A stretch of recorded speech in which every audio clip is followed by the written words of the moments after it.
In this video, I'll show you how to fix Fortnite account link failed on Fortnite. Now what you want to do is you want to head over to the Epic Games website, just type store.epicgames.com, and from in here you want to sign in. When you sign in, you want to sign in to the device that you have the problem with. So let's say you're trying to play it on Xbox. Usually the problem happens because when you sign up on the Xbox, you just press skip, and it automatically creates an account for you. So what you want to do is press sign in with Xbox. And then what you want to do is head over to your profile, account. And from in here, what you want to do is come down here and you want to go to apps and accounts. Now you should see a remove button on your Xbox. So what you want to do is remove Xbox.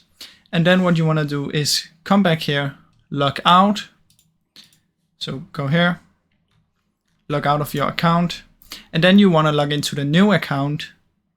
So you have two accounts, right?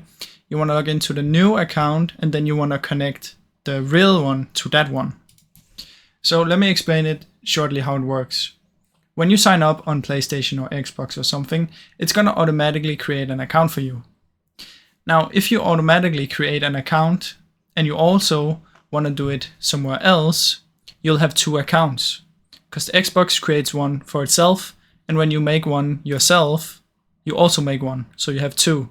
So you want to log into the device. If it's Xbox or PlayStation 4, you want to go to your PC and then you want to sign in with the Xbox, then unlink your account and then sign in to the other account where you have the trouble where it says it's already linked. So that's basically how it works. You need to disconnect from the one account and connect it to the other one.